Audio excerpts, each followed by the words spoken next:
podamos tener banquetes del Señor. Amén. Yo deseo con todo mi corazón de que cada uno de ustedes, mire, a mí me gusta cuando yo veo a alguien tomando notas. Porque cuando usted toma notas, eso quiere decir que usted va y las revisa y estudia y repasa. Y usted, mire, yo le aseguro, ¿se recuerda ese pasaje cuando no había que comer? ¿Quién se recuerda ese pasaje donde no había que comer? Que había como 7,000 hombres, dice la Biblia, sin contar las mujeres y los niños. ¿Se recuerda qué pasó con ese pasaje? Les voy a contar qué pasó con ese pasaje. No había que comer. Los discípulos le dijeron al Señor, Señor, no hay que comer. ¿Qué les dijo al Señor? Denle ustedes que comer. Y uno de ellos le dijeron, Señor, mira, aunque vayamos a buscar, ¿dónde vamos a encontrar? Nosotros a veces lo hallamos muy fácil ese pasaje. Pero, mire, estamos hablando 2000 años atrás. ¿Ha avanzado la ciencia y la tecnología de 2000 años para acá? Sí. ¿Sí o no? Ok. Sí. Si nosotros tuviéramos hoy en día, si ahorita,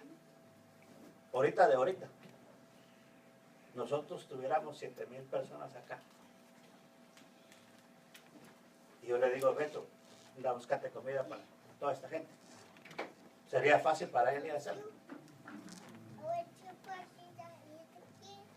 ¿Por qué no? Si hay tanta tecnología y dónde encontrar comida.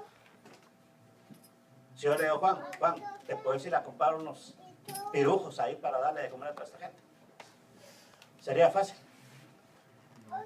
Aún con la tecnología que tenemos hoy, no había un lugar donde encontrar 7,000 pirujos.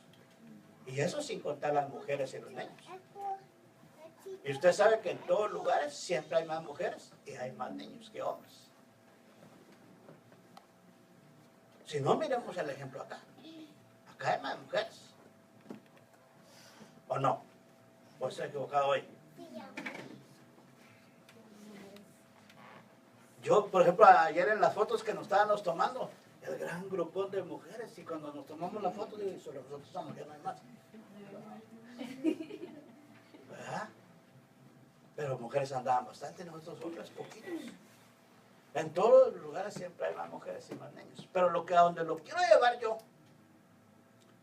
es que apareció un niño por ahí que proveyó pan y pescado.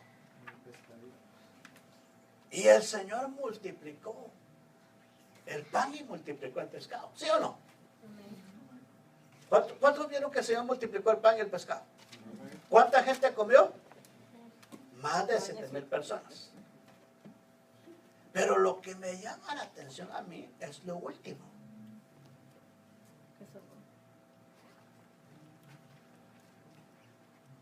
¿Qué pasó de último? Cuando terminaron de repartir. ¿Cuánto sobró? ¿Ah? Sobraron 12 canastos de pan con pescado. ¿Qué quiere decir eso? ¿Quiénes repartieron el pan y el pescado? Los 12 discípulos. Cuando tú repartes, va a haber una porción extra para ti.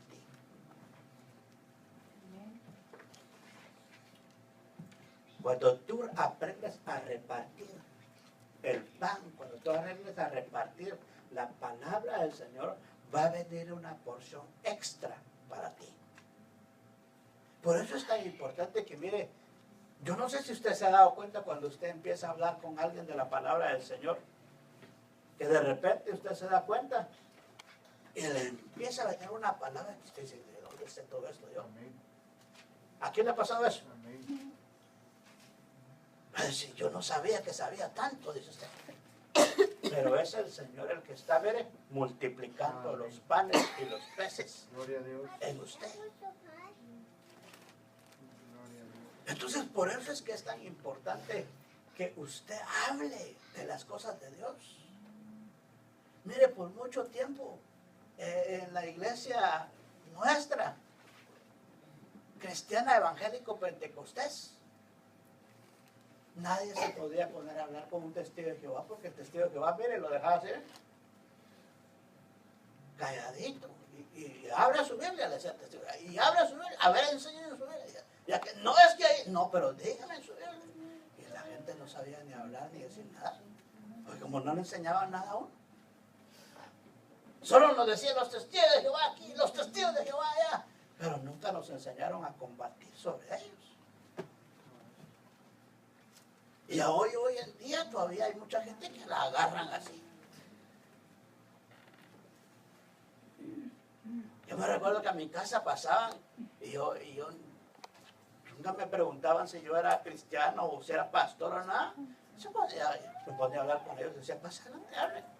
Y los agarraba, ya cuando se sentían allá atrapados, me decían, espérenme un ratito, voy a llamar. Y llamaban a otro. Y venía otro así, más grandote, va, y mire, no, pero mire a gente, y yo sin Biblia, y ellos con Biblia. Y no, es que mire que ya no, espérese, te decía, sigamos hablando.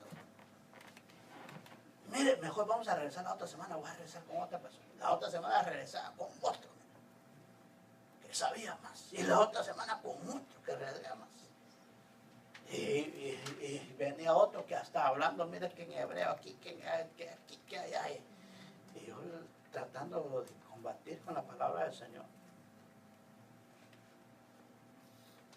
Pero si nosotros no aprendemos la palabra del Señor, ¿cómo vamos a combatir? El apóstol Pablo dice en la Biblia que él contendía con las falsas doctrinas por la palabra del Señor. Entonces, por eso es tan importante que la iglesia del Señor crezca en el conocimiento. Que no seamos solo bulla. Porque muchas iglesias han sido solo bullas y cuando la gente no sabe estar en el medio. Por eso usted mira mucha gente cristiana pentecostés que se mete a la iglesia y es extremista hasta el otro lado. Pero de repente algo le pasa y al mundo de una vez para afuera. No sabe mantenerse. Porque no tiene palabra para poder mantenerse. Por eso usted mira allá gente, mucha gente allá afuera. Que dice, yo fui cristiano en un tiempo. Yo fui evangélico. Pero no les han enseñado a mantenerse en la palabra del Señor. Entonces, por eso es tan importante que veamos lo que el Señor le dice a las iglesias. Y yo quiero que abra su Biblia conmigo en el libro de Apocalipsis, capítulo número 2, verso 18.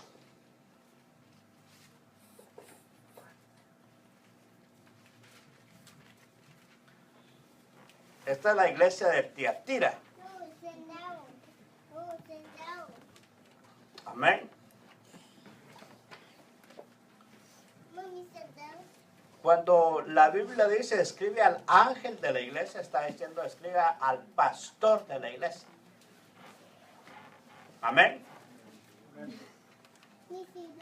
Dice escribe al ángel de la iglesia, el Hijo de Dios que tiene ojos como de llama de fuego y cuyos pies son semejantes a bronce bruñido, dice esto: yo conozco tus obras, tu amor, tu fe, tu servicio y tu perseverancia. Y que tus obras recientes son mayores que las primeras.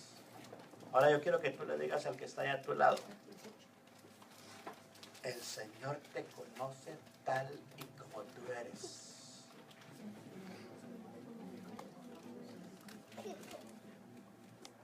Amén. Ahora diga usted así, mire, para arriba: el Señor me conoce. El Señor me conoce Tal y como yo soy. Mire, yo la verdad por eso me gozo. Y digo, wow, definitivamente el Evangelio del Señor es poderoso. Porque yo no me puedo gloriar de decir, mira, es que yo vengo de un linaje sobrenatural y por eso es que estoy acá. Yo solo me amparo en la palabra del Señor que dice que Él escogió de lo vil y de lo menospreciado del mundo. Porque no era digno. Yo no era digno. Ni soy digno. Pero Él escogió de lo más maldito del mundo. Dice, para avergonzar a los sabios del mundo. Y en su misericordia Él me vio. Y por eso yo estoy acá. No porque sea bueno, ni porque haya hecho atributos, sino por su misericordia. Él metió su mano allá en el lodo cenagoso donde me vio sucio, donde me vio muerto. Y ahora me da el privilegio de estar aquí parado. Para mí es un gozo. Entonces, la iglesia de Tiatira fue creada nació en el año 538 al 1517 después de Cristo. Tiatira quiere decir dulce sabor del trabajo. Quiere decir también sacrificio de arrepentimiento.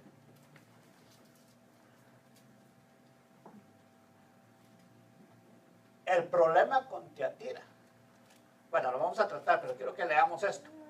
En el 538 después de Cristo, en el decreto de Justiniano, el emperador del Imperio Romano Bizantino de Oriente, fue emitido para designar al obispo de Roma como corrector de las herejías.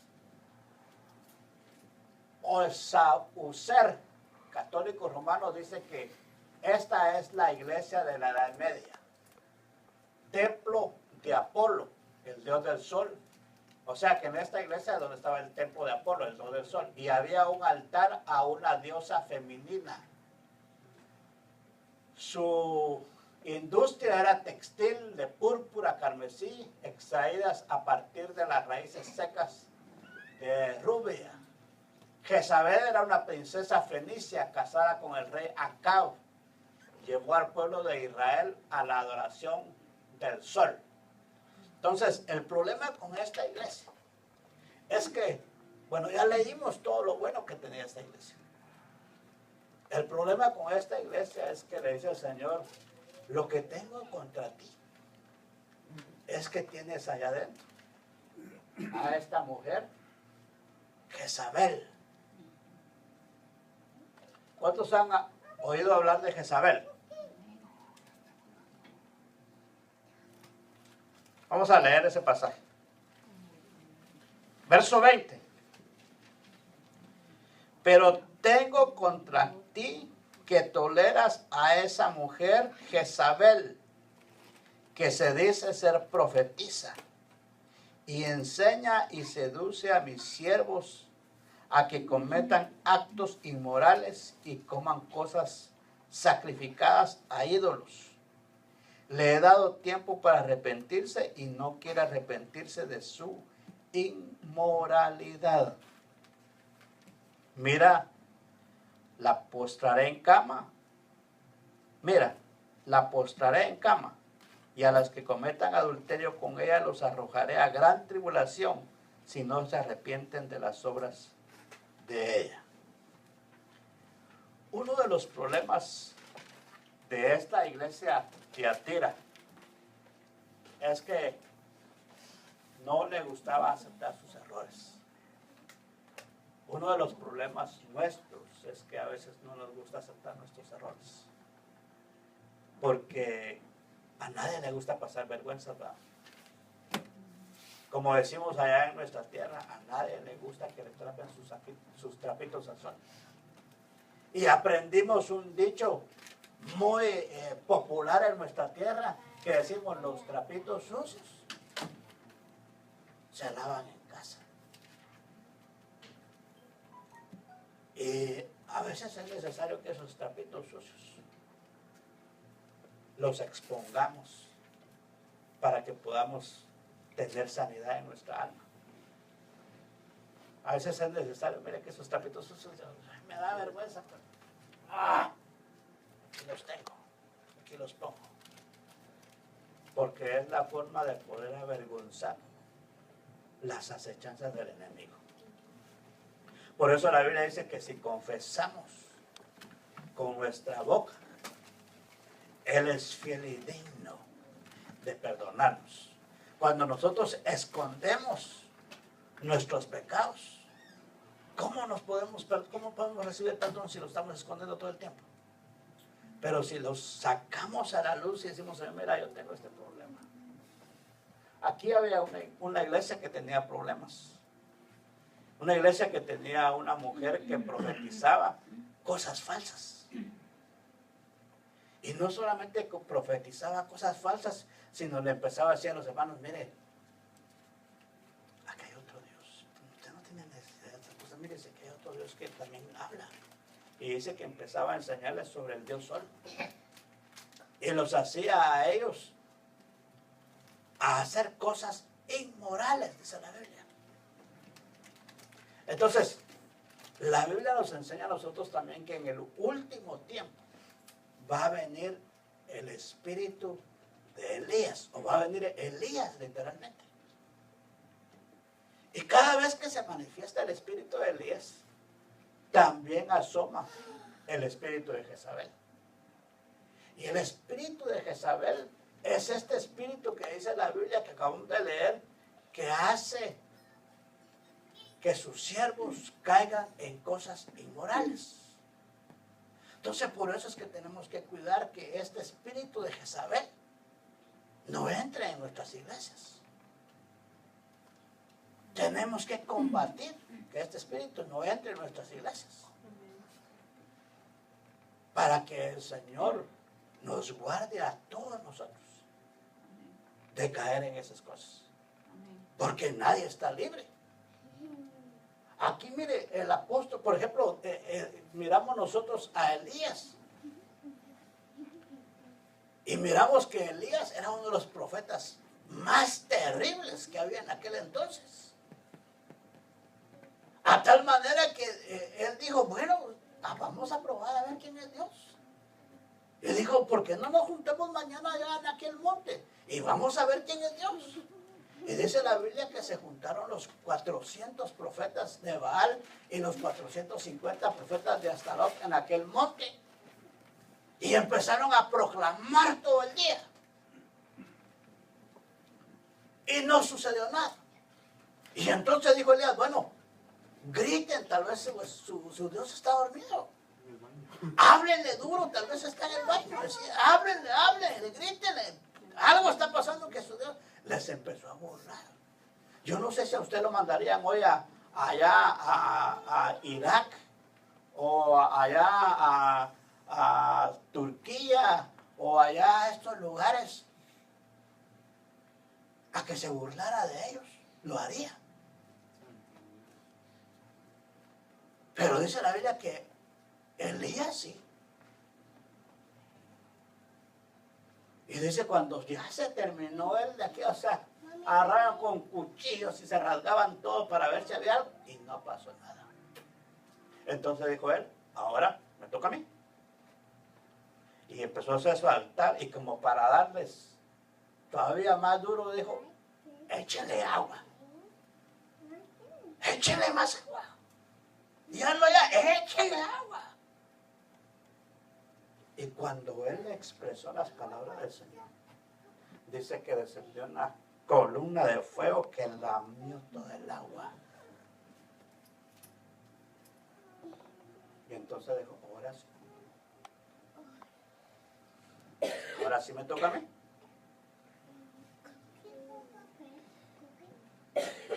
Y entonces dice la Biblia que aquel día él degolló a todos aquellos profetas. Se oye fácil decir que degolló a todos aquellos profetas, ¿sí o no? Pero yo no sé si usted en alguna ocasión mató algún animal. ¿Cuántos en alguna ocasión mataron algún marranito o alguna vaca o algo? ¿Alguien en alguna ocasión? Yo sí. Yo sí me recuerdo que mataban los marranitos allá con mi otro cuñado. Con Juan nunca tuvimos el privilegio de matar uno, pero con Manuel Y mi otro cuñado mataban los marranitos en la casa del tío Beto.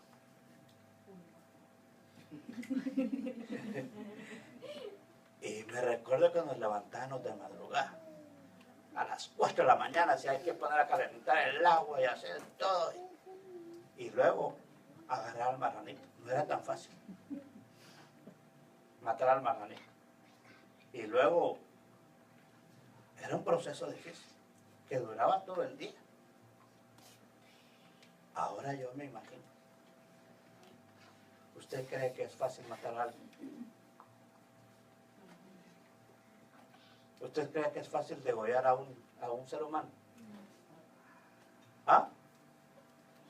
Ahora imagínese a este hombre de Dios. Decirle al primero, haga fila por acá. Yo no sé cómo los degollaría. Si con cuchillos, si con macho. La Biblia no dice, la Biblia solamente dice que los degolló a todos. Ahora, degollar uno, dice uno, bueno, uno. Pero degollar 850. ¿Será que se cansó? ¿Será que estaría cansado al final del día? Claro que se cansó.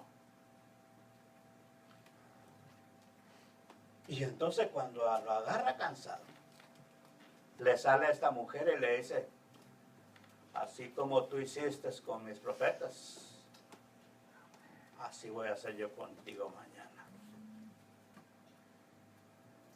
Y él sale, mire, huyendo. Porque ese espíritu de Jezabel los agarra cansados.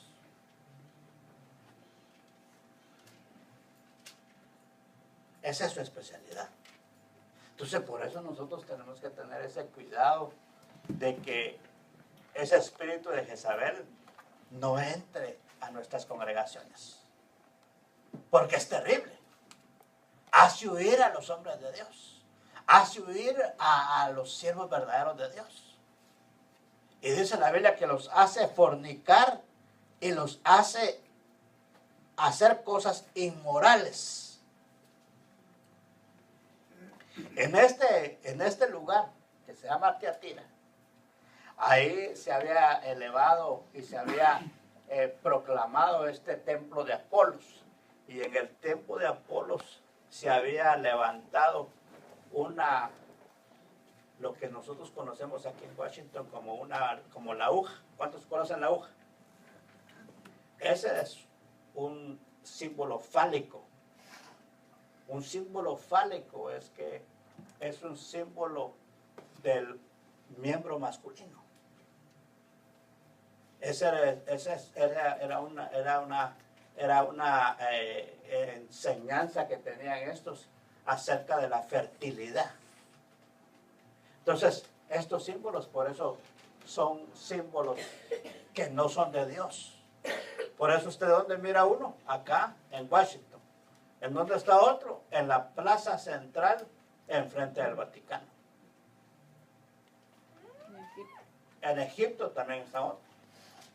Entonces, son símbolos que representan la sexualidad. Entonces, aquí había adoración al Dios del Sol. Entonces, nosotros tenemos que tener cuidado con todas esas cosas también. Como iglesia no podemos nosotros estar siendo partícipes de toda clase de símbolos que nos dibujan o nos hacen decir, ¡ay, está esto! Y usted va a ir detrás de todas estas cosas. Nosotros como iglesia, mire, tenemos que ir haciendo separación de lo que es de Dios y lo que no es de Dios. Para nosotros ir desbabilonizando nuestra iglesia. Ahora, la iglesia de capítulo 3, la iglesia de Sardis, escribe al ángel de la iglesia de Sardis, el que tiene los 7 espíritus de Dios. ¿Cuántos estuvieron aquí cuando el viernes allá cuando estuvimos los 7 espíritus de Dios? Amén. Ya eso está dicho, ¿verdad? Yo conozco tus obras, que tienes nombre de que vives, ¿pero qué? Pero estás muerto. Ponte en vela y afirma las cosas que quedan, que estaban a punto de morir, porque no he hallado completa tus obras delante de Dios. Acuérdate pues de lo que has recibido y oído, guárdalo y arrepiéntete. Por tanto, si no velas, vendré como ladrón y no sabrás a qué hora el Señor vendrá sobre ti. Pero tienes unos pocos que no han manchado sus vestiduras y andan conmigo vestidos de blanco, porque son dignos. Así el vencedor será revestido de vestiduras blancas, y no borraré su nombre del libro de la vida. Y reconoceré su nombre delante de mi Padre y delante de sus ángeles. El que tiene oídos para oír, oiga.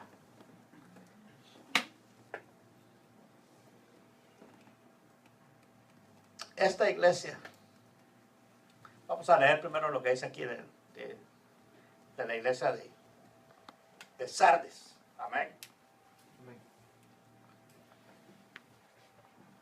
Esta es una iglesia que necesita renovación, pero una renovación que pertenezca, que de veras permanezca. La ciudad era una ciudad impenetrable, pero fue tomada 2 veces por Ciro y Antíoco sin resistencia. Escribe al ángel de la iglesia en Sardes, el que tiene los 7 espíritus de Dios y las 7 estrellas, dice esto: yo conozco tus obras, que tienen nombre de que vives, pero estás muerto. Qué triste es eso, ¿verdad?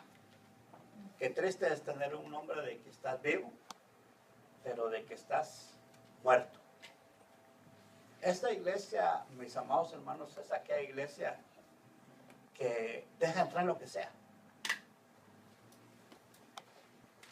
Supuestamente tenía murallas grandes, pero deja entrar cualquier clase de doctrina. Y entonces se mira la gran iglesiona, y se mira como que fuera la gran iglesiona, y que se mira como que estuviera viva, pero en realidad está muerta. Entonces, como yo hablado la vez pasada, no es el tamaño de iglesia lo que determina la presencia de Dios. Lo que determina la presencia de Dios es un corazón dispuesto. Donde Dios encuentra un corazón dispuesto y gente disponible a servirle, ahí va a morar la presencia del Señor. Mire, yo he visitado muchas iglesias que dicen, wow, qué iglesiona, qué gran grupo de alabanza. Pero en realidad son solamente símbolos. Es solamente bulla lo que se oye. Pero presencia de Dios no existe. Entonces, a veces nosotros nos dejamos impactar por el tamaño de la iglesia, o nos dejamos impactar porque qué gran edificio tiene, o nos dejamos impactar porque qué grandes aparatos y qué grandes bocinas tienen, pero no existe presencia de Dios. Como yo le decía cuando estábamos ministrando la alabanza acerca de Pablo y Silas, ¿qué determinó que algo sobrenatural sucediera en esa cárcel oscura? Miren, las cárceles de antes, no piensen que son como las cárceles de ahora. Ahora las cárceles son un lujo, aún con todo lo que pueda tener de malo. Pero antes, las cárceles eran puras cuevas. Y cuando dice la Biblia que a Pablo y a Silas los metieron hasta lo más profundo, es que a ellos los metieron a lo peorcito que había. Y allá todavía los pusieron con grillos, así, con aquellas cosas que los ponían así, atados con los grillos. Y cadenas, y los pies igual. Ellos no estaban en una, ¿cómo se le dice? En una actitud de reverencia, o ellos no estaban arrodillados, adorando, levantando manos cuando cantaron. Yo no sé cómo estaban ellos cuando cantaron. Pero la Biblia dice que algo sucedió porque ellos empezaron a cantar un himno.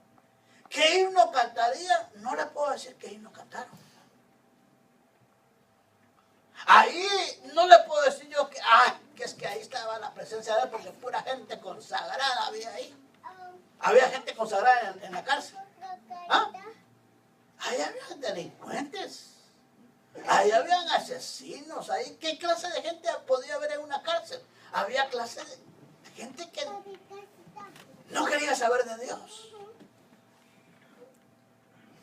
Pero sin embargo, lo que determinó la presencia de Dios fue la actitud del corazón de ellos, que aún en medio de la prisión, aún en medio del sufrimiento, aún en medio de lo que estaban atravesando, ellos tuvieron una actitud de adoración. Yo no sé cuáles son tus actitudes cuando tú estás pasando pruebas.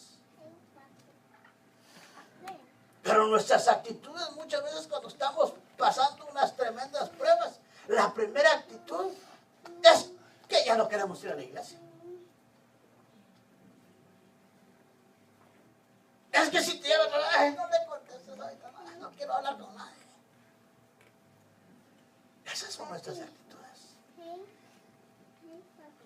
¿O será que solo a mí me pasa eso? No. ¿A qué esas son nuestras actitudes?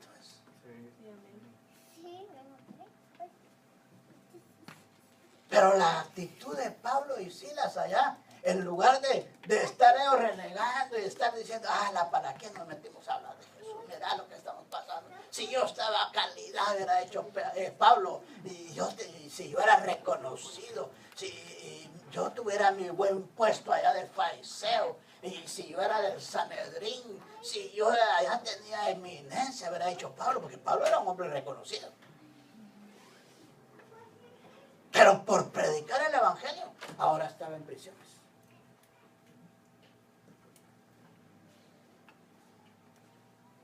Entonces, ¿qué actitud tendremos nosotros para bendecir el nombre del Señor en medio de las pruebas? Esta iglesia de Sardis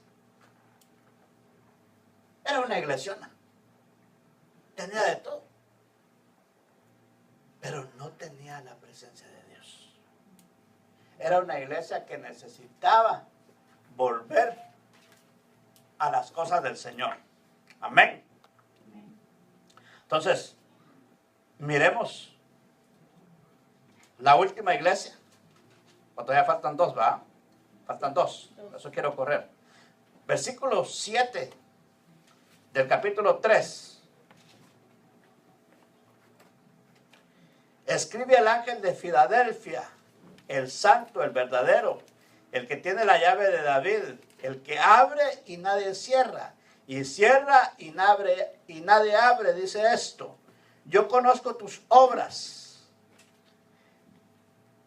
Mira, he puesto delante de ti una puerta abierta que nadie puede cerrar, porque tienes un poco de poder. Has guardado mi palabra y no has negado mi nombre. He aquí yo os entregaré a aquellos de la sinagoga de Satanás, que se dicen ser judíos y que no lo son, sino que mienten. Y he aquí yo os haré que vengan y se postren delante de tus pies y sepan que yo te he amado. Porque has guardado las palabras de mi perseverancia, yo también te guardaré de la hora de la prueba que ha de venir.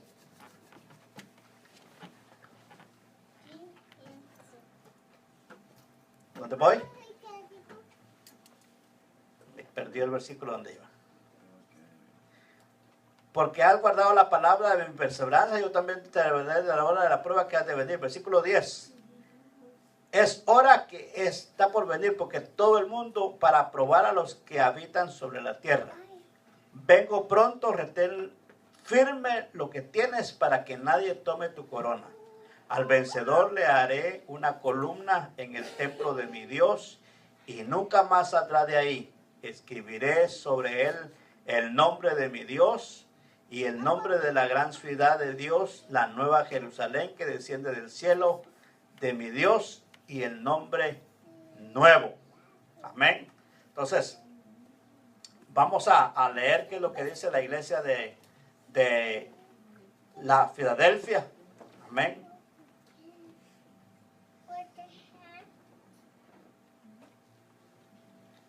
¿Qué dice la iglesia de Filadelfia? Filadelfia viene de fileo, de al amor fraternal. ¿Se recuerda que habla de fileos? Amor fraternal habla. El amor está dividido en tres partes, ¿verdad? Por eso cuando nosotros oímos hablarle a Pedro, decirle, Señor, el Señor le dice, Pedro, ¿me amas? Una vez, Pedro, ¿me amas? Otra vez, Pedro, ¿me amas? En el español como que no se entiende muy bien. Pero el Señor está diciendo, Pedro, tú me eros. Pedro, tú me fileos. Pedro, tú me ágape. Son tres niveles. Cuando le dice el Señor, Pedro, tú me ágape. Entonces Pedro le dice, Señor, tú sabes, yo te quiero, sí te tengo cariño, pero no ágape, no sé. Entonces esta ciudad era una entrada entre las montañas. Esos ya son datos bien recientes acerca de esta ciudad de Filadelfia. Amén. Pero esta ciudad, esta iglesia de Filadelfia, como acabamos de leer, dice que es una iglesia que se mantiene fiel. Amén. Es una iglesia que el Señor le dice que tiene la puerta abierta y que tiene que aprovechar. Amén.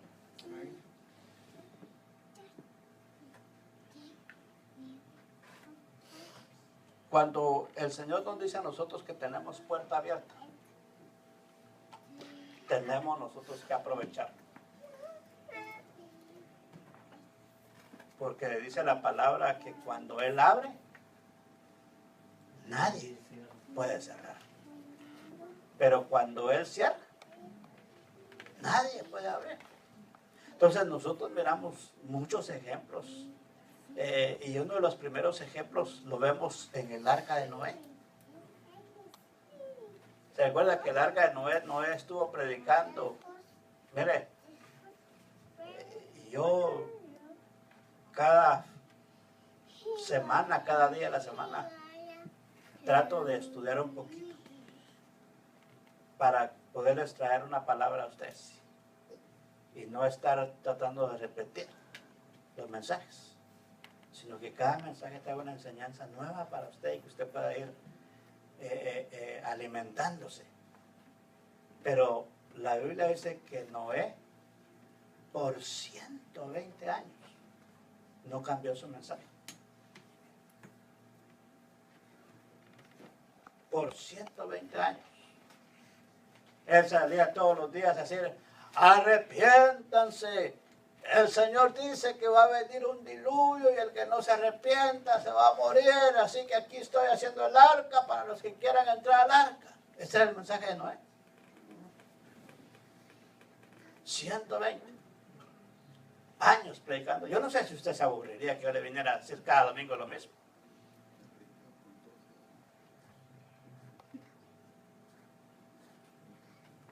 ¿Se aburriría usted que yo viniera cada domingo a decirle lo mismo? Sí, mira el domingo, sí, ya sé lo que va a decir el pastor otra vez. ¿Va que sí? Si ese mensaje ya lo oí. Si ese ya me lo sé. mire, me preocupa mucho. Porque ahora por las redes sociales, por todo, le bombardean mensajes y todo. Y usted que anda ahí con todo eso, se oye todos los mensajes. Y entonces yo tengo que preparar algo para que usted venga a escuchar algo diferente. ¿O no? Tengo que preparar algo para que usted venga a oír algo nuevo. Y no es fácil. No es fácil porque, como le repito, no es fácil oyendo a tanta gente que anda predicando por las redes sociales. Y uno dice, ¿y ahora qué predico yo? Pero yo cuando voy con Byron a los retiros que vamos de nuestro ministerio, le digo yo a él, y aquí es difícil predicar. Por ejemplo, cuando fuimos con mi esposa allá a predicar a Las Vegas, yo le digo, mira, por lo menos, lleva por lo menos unos 4 mensajes listos. Porque como vamos a un retiro de mujeres, le digo, y van a haber varios predicadores. Y no sabemos a qué hora, ni cuándo, ni qué día nos va a tocar predicar. Le digo, a lo mejor el mensaje que va listo se lo dispara a alguien antes. Y póngase que yo le digo, y si va listo, por ejemplo, que vas a hablar de Ruth, y el primer mensaje que se disparan allá es de Ruth, ¿qué vas a predicar lo del otro día? Entonces le digo, por lo menos lleva unos 4 o 5 mensajes listos para predicar. Porque no es fácil ir a predicar así. Y menos que le diga a uno, mira, como me dijeron a mí de gusto. Me dice, mira, fíjate que estoy mal de la garganta. Predicar ahorita, entre unos 15 minutos solo que termina la alabanza. Y habían varios predicadores que ya habían dado sus mensajes. Y digo, ¿y ahora de qué hablo yo? Entonces, el deseo de mi corazón es que, miren, nosotros seamos enseñados en la palabra. Yo deseo que cada vez que yo venga acá, usted pueda aprender algo nuevo. Y que eso que usted aprende le haga crecer espiritualmente. Que le sirva como una base para que usted pueda crecer. Por eso yo les pregunto a algunos, ¿entendió lo que estaba hablando? ¿Entendiste lo que estaba hablando? ¿Se entendió lo que dije? Porque mi interés no es elevarle tanto el mensaje, ni subirle tanto de volumen, sino que lo importante es que usted aprenda de la palabra del Señor. Aquí no es tan importante tirar bombazos así, que digan, wow. No. Lo importante es que usted aprenda de la palabra del Señor. Y aquí esta iglesia que estamos viendo, dice que esta iglesia tiene una puerta abierta. Dígale al que está a su lado, tú tienes una puerta abierta. ¿Para qué sirven las puertas abiertas? Para entrar. Entonces Dios nos está invitando a nosotros a entrar. Y tenemos que entrar porque cuando el Señor cierra la puerta, ya nadie la puede abrir. Entonces ahora que la puerta está abierta, es necesario que nosotros entremos por ella para que podamos aprender de ella. Esta iglesia, como le digo, mira, es una iglesia que el Señor está diciendo, mira, tienes una puerta abierta.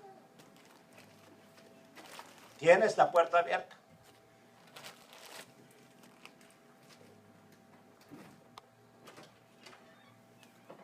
Tienes la llave de David.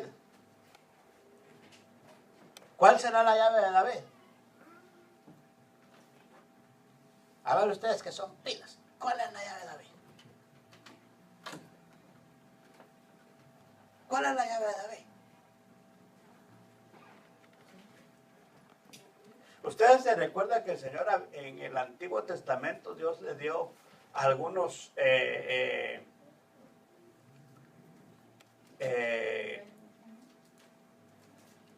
direcciones a Moisés para que Moisés hiciera un tabernáculo.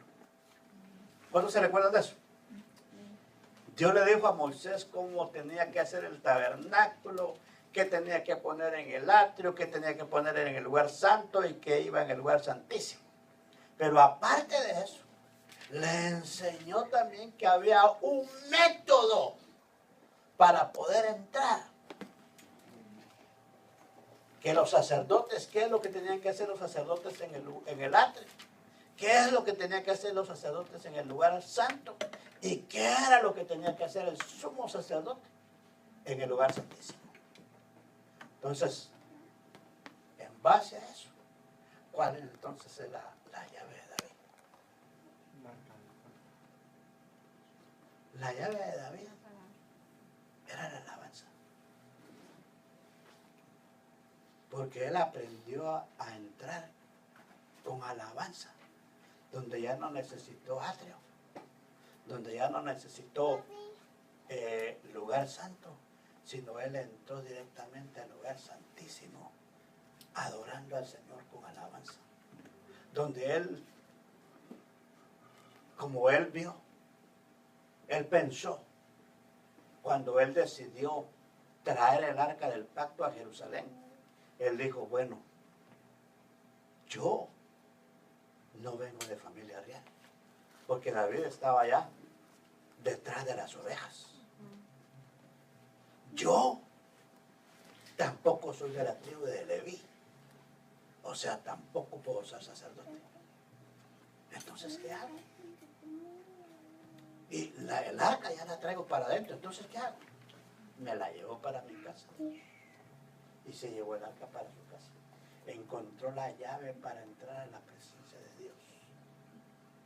Entonces, es necesario que en nuestras casas hayan altares de adoración. Es necesario que en nuestra casa haya un altar para el Señor, porque esa es la llave de David. David encontró la llave para entrar a la presencia del Señor a través de la alabanza, pero teniendo un altar en su casa. Entonces, cuando tú tienes un altar en tu casa, vas a tener la llave, la misma llave que usó David, para entrar allá a solas tú, en tu privacidad. Allá no va a estar el pastor, allá no va a estar el director de alabanza, allá no va a estar el teclado, allá no va a estar la batería, ahí va a estar la presencia de Dios, donde tú vas a entrar directamente al trono de la gracia. Sí, aleluya. Pero teniendo la llave de David. Esta iglesia tenía alabanza. Esta iglesia tenía la puerta abierta.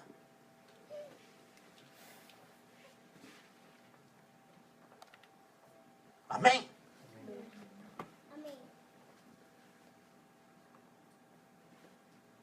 Tenía la puerta abierta.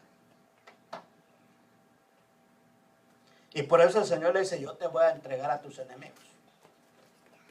Yo te voy a entregar a tus enemigos.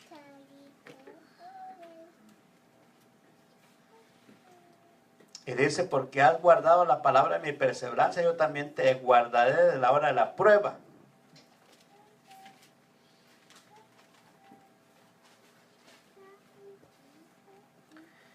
Verso 11. Vengo pronto, retén firme lo que tienes, para que nadie tome tu corona.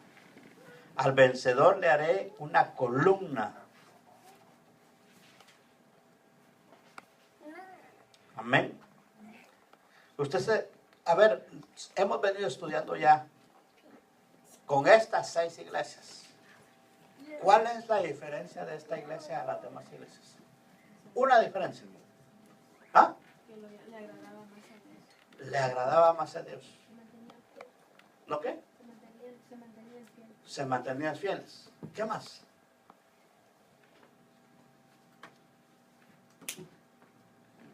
Esa es a una de las iglesias que el Señor no tiene.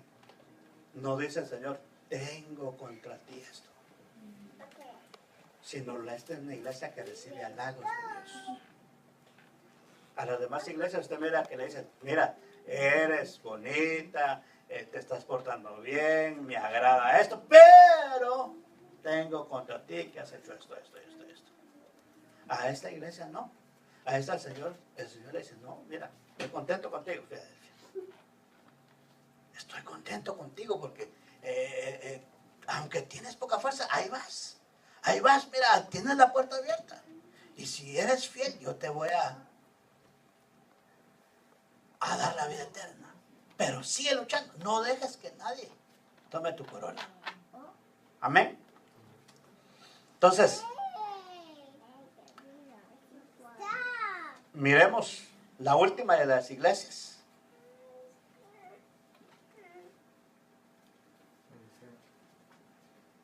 Versículo 14 del capítulo 3. ¿Cuánto lo tienen?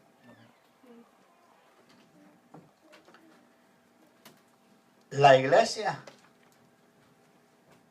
de la Odisea. Escribe al ángel de la iglesia de la Odisea: el amén, el testigo fiel y el verdadero, el príncipe de la creación de Dios, dice esto: yo conozco tus obras, que ni eres frío ni caliente.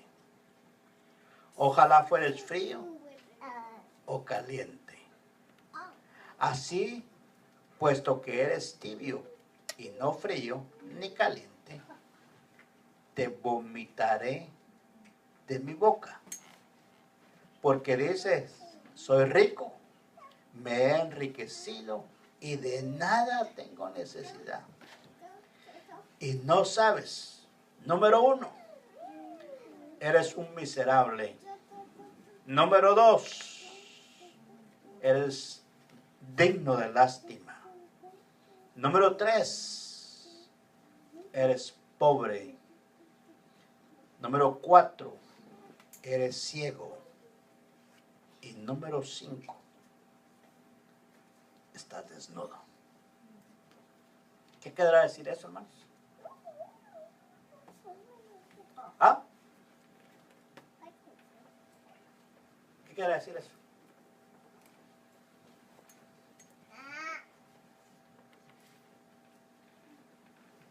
Leamos primero esto y luego entramos a lo otro. La Odisea es una nación bajo juicio. O sea, la Odisea quiere decir nación bajo juicio. Fue Antíoco el que construyó esta ciudad y la nombró en honor de su esposa, la Odisea. La ciudad era una especie de balneario donde fabricaban el colerio. La ciudad era rica, fue destruida en el año 60 después de Cristo por un terremoto, pero fue reconstruida por sus propios fondos. O sea que ahí, mire, billete. A ver, lo que hablábamos la semana pasada, mire qué tristeza es aquella gente que su esperanza está en el dinero.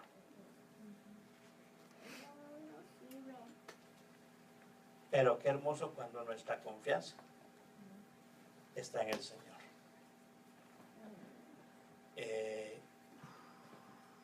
Si usted ha visto o ha leído una de las historias de uno de los hombres más sanguinarios que ha existido y uno de los hombres más corruptos que ha existido, que se llamaba Pablo Escobar. ¿Cuántos han oído de Pablo Escobar? ¿Se lo conocen, no? No. Él, en una de sus historias, dice que en cierta ocasión estaban huyendo y se habían metido entre la montaña y tenían tanto frío que no hallaban cómo calentarse. No tenían de otra forma. Y lo único que tenían eran los grandes paquetes de dinero. Y entonces dice que con los paquetes de dinero los empezaron a quemar para poder calentarse. Entonces, qué triste es, mis amados hermanos, que teniendo tanto dinero no se pueda utilizar. Qué triste es que con tanto dinero no puedan comprar la felicidad. A la mujer usted ha leído aquel pasaje que anda ahí de vez en cuando volando, ¿va? Dice, con dinero usted puede comprar una buena cama, pero no un buen sueño. Con dinero usted puede comprar, dice, una mujer, pero no una esposa. Con dinero usted, y ahí dice un montón de cosas de que usted puede hacer con el dinero. Dice, con dinero usted puede comprar una gran casa, pero no puede comprar un hogar. Esta iglesia era una iglesia que tenía dinero, pero era una iglesia, mire, de aquellas que no le ponían mucha importancia a las cosas de Dios. Y por eso el Señor le dice, mira, Odisea, por cuanto no fuiste ni fría, ni caliente.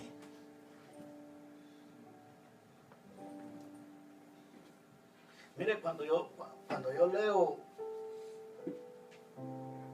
esa palabra de vomitar, yo pienso en muchas cosas. Tal vez usted lo primero que se le viene a la mente es luego el vómito. Pero yo cuando pienso en lo que el Señor dice es en la misericordia de Dios. Porque en la misericordia de Dios, Dios, a pesar de que está viendo a esta iglesia como es, una iglesia que no le da interés a Dios, una iglesia que no, su prioridad no es Dios. O si lo traemos a nuestro tiempo, una gente que su prioridad no es Dios. Una gente que viene a la iglesia, pero viene porque no tiene otro lugar a donde ir. Entonces, pues ahí va que se va a la iglesia. Yo le decía a mi esposa ayer que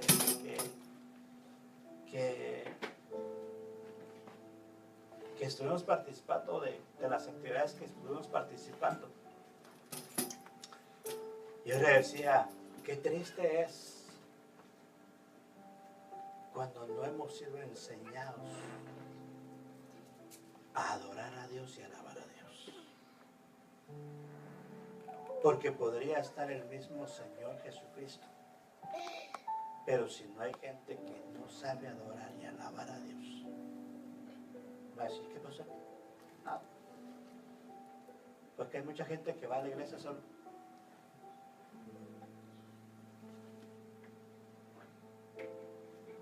Pero son como robots. ¿Usted no ha visto gente así? Sí. Y hasta dan. Pero son robots. La expresión que debe brotar de nosotros debe ser una expresión de veras que salga de lo más profundo de nosotros. Mire, es prohibido danzar o bailar delante del Señor cuando tu espíritu no ha sido edificado ni tu alma ha sido tocada. Usted ahí mira en muchas iglesias que tocan ritmos, siempre los hermanos, pero lo único que están haciendo ahí es bailando, siguiendo un ritmo. Pero qué lindo es que cuando después de un mover de adoración, un mover de alabanza, tu espíritu está tan agradecido con Dios, tu alma está tan rendida a los pies del Señor, que tu cuerpo definitivamente tiene que hacer algo. Tu cuerpo tiene que hacer algo para agradecerle a Dios. Y lo único que podemos hacer es levantar nuestras manos, brincar de alegría, porque tu cuerpo algo necesita hacer para agradecerle a Dios. Ese es el verdadero alabanza. Señor. Ese es el verdadero. Has cambiado mi lamento en baile. Aleluya. Seguir un ritmo no es alabanza y adoración.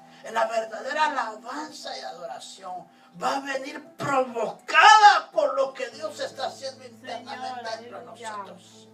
Va a venir provocada por lo que el canto de adoración, el canto de alabanza está haciendo en mi ser. A tal manera que algo empieza a suceder dentro de mí, que mi cuerpo mismo empieza a tener expresiones Sí, aleluya. de alabanza. Amén. Miren, nosotros tenemos un idioma cuando hacemos algo, expresiones. Señor. Usted mira allá en nuestros países, los mareros se hablan así y solo ellos entienden qué dicen. Pero en el espíritu también una expresión Amén. Sí, Señor. de que Señor, nuestro aleluya. cuerpo debe expresar una adoración a nuestro Rey. Ah, Dios, aleluya. Por eso, mire, cuando le decimos levante su mano, no es porque queremos estar haciendo aeróbicos o porque queremos estarle molestando, sino porque nuestro cuerpo debe tener una expresión de decirle, Señor, mira, me rindo a ti, Amén. Sí, Señor. yo me rindo a ti. Aleluya. Yo no sé si usted en alguna ocasión ha tenido la mala experiencia de que lo hayan agarrado unos ladrones. O que le hayan dicho, mira, poner las manos arriba. Usted diga. ¡Ja! Usted diga. ¿Sí o no? Y si le dicen, tírate ahí. ¿O no? ¿Sí o no? Usted no se va a poner al brinco. ¿O sí se pone al brinco? Imagine que le salen unos dos de aquellos con escopeta o con pistola o con cuchillo y usted sin nada. Y que le digan, tírate ahí en el suelo. Sácate todo lo que tenés en la bolsa. Y ahí sí, dice usted. Dame tu sal. Pero sin embargo, nuestro papito lindo, nuestro Dios, te dice, ven a su altar de adoración. Dobla tus rodillas. Levanta tus manos. Y muchas veces nosotros somos tan indiferentes. Pero tan indiferentes. Y aunque estuviera el mismo Jesús, no le haríamos caso.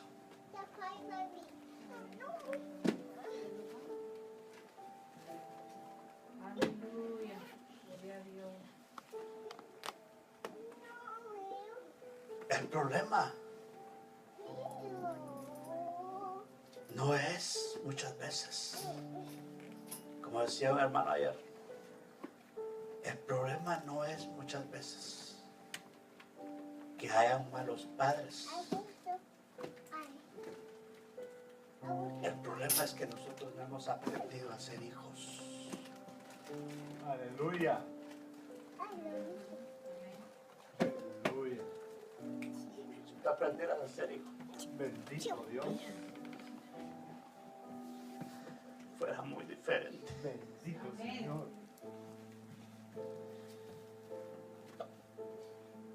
Los que fuimos educados con papá y mamá, que hemos tenido la dicha de ser educados con un papá y una mamá,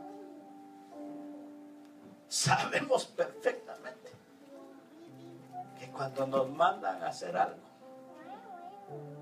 hay que hacerlo. Aleluya. No se cuestiona.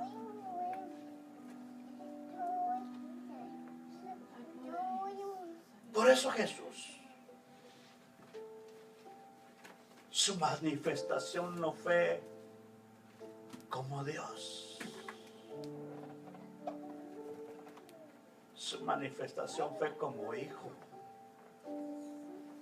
Porque Él desea que nosotros aprendamos su modelo de ser hijos. Si tú aprendes a ser hijo, Él aún en la cruz del Calvario dijo, Señor, en tus manos entrego toda mi vida. Cuando estaba allá antes de ir a la cruz, Él le dijo, Señor, mira, si es tu voluntad, hazlo, pero a mí me gustaría que pasara de mí esta copa. Pero si no, de todos modos, yo soy hijo. Y yo hago lo que tú desees que yo haga. Si nosotros tuviéramos una actitud de hijos, algo diferente pasaría en nosotros. Amén, Señor.